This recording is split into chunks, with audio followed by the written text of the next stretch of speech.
Okay, I'm continuing. Alright, I gotta set it again. I'm sorry these are long, people, but I've got a lot to say.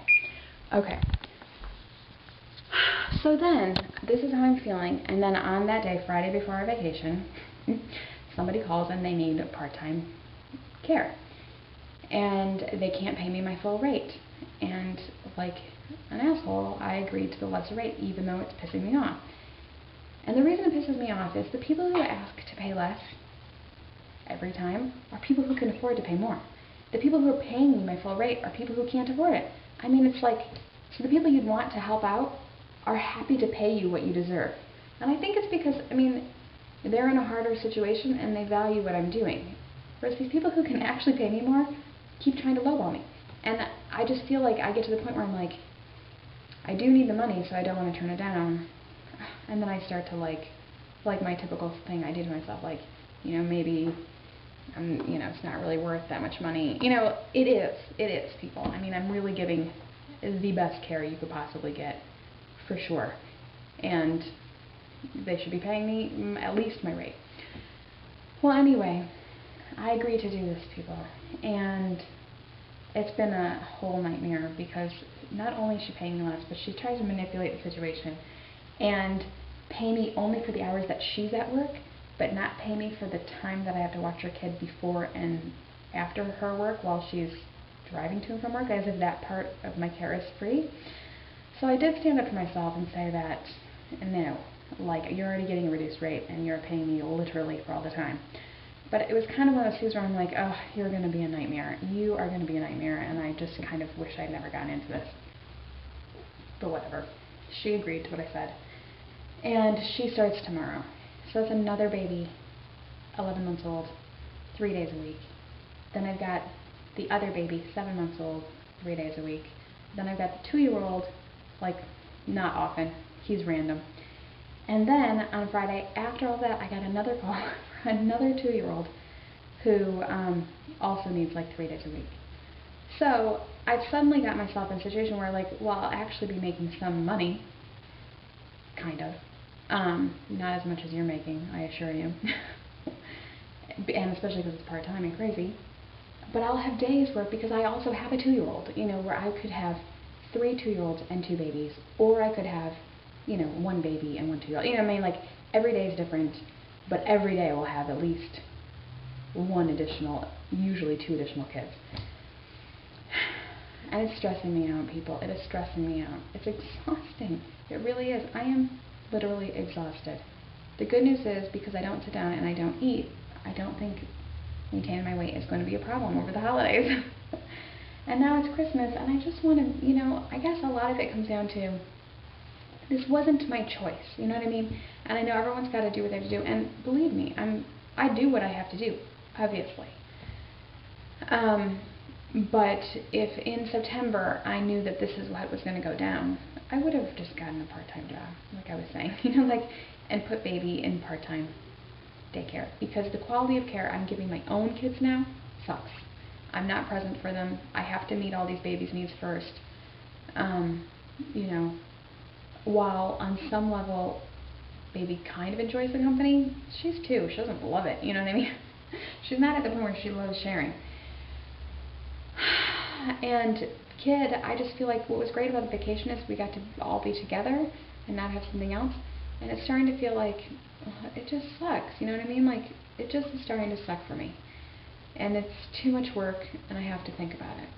So, I'm going to maintain this. I can do anything until Christmas break. I can live through it. That's only like 4 weeks. And then I have to really think about how things are going. And for sure, I know this. I'm not doing this next year. I mean, I would really rather go to work, if that's what has to happen, and part-time, and be present for my kids the rest of the time, So that's valuable to find out. And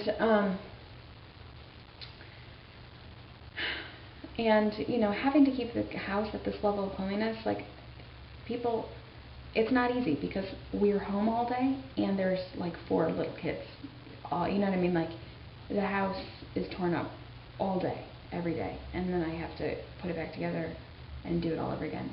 I just feel like I've woken up in Groundhog's Day. You know what I mean? Like, and every day is totally difficult and hard and long and, you know, like super physically draining and taxing, and I can't really use the blog as an outlet because I don't have time or the mental energy to do it properly. And there's days where I can't even exercise because I'm that physically exhausted, and I can't like provide really good meals for my family anymore. I mean, everything is taking a serious hit. And added to that, like, I can't leave the house. I mean, I can no longer leave the house. And we all know that's not good for somebody. And I wish if I had, I mean, it's just kind of like, I don't know. I mean, Mr. F's like, just quit it all or whatever. But at the same time, we need the money. So I can't walk away from the money. I have to, I just feel like right now I have to persevere. The good news about this whole thing is this. I now know I do not want to run a daycare. I'm good at it, and people will want to come to it, that's for sure. You know, I am good at doing it. I really am good at taking care of kids, and kids like to be with me. But it's not fulfilling to me. I stay home because I want to be with my kids, and this trade-off is not worth it, and I would rather go to work. So that's a good, valuable lesson to learn. And now, of course, I still have to finish 43 continuing ed credits on top of all this. So this is awesome times for me. And it's Christmas, and I just want to be able to decorate my house. But now there's all these babies, and I can't. You know, there's a lot of stuff that's kind of sucking about this. And there's definitely a lot of, like, this all happens in the day. And when Mr. F comes home, it's kind of, like, difficult for him to envision how hard I mean, I feel like I go to war every day. You know, I feel like I have triplets and twins. You know what I mean? Like, I need my own show. That's really hard. And when they're not your own kids, it's much more difficult because you don't have the, I can't be as laissez-faire about certain things, you know, and I can't just freak out and be mad. You know, like, I've got to just be totally calm and patient at all times. And that sucks the life out of you people. It really does. So pay your daycare providers top dollar, people. It is a hard job. It is. It really is. It takes a lot of, especially if they're home, in their house, people, and they're really sacrificing their whole personal space and everything to care for your kids. That needs to be honored. It's hard. So that's what's going on. I'm stressed out about it. I really was almost having a panic attack on the way home, thinking, like, good God, I don't want to have to get up at 7 and have this baby come over. You know, like, I don't want this. You know, I would rather have my own baby and then have all this. So there's a lot of dealing with the feelings that I'm having, for sure. Dealing with processing that this is not the life that I wanted, and I feel like I'm really paying a serious price. And I'm being responsible. I'm doing what needs to be done. You know, we are not going into debt. I'm working crazy, ridiculous hours for half minimum wage, you know, just to pull it all together. So hopefully Mr. F is honoring that.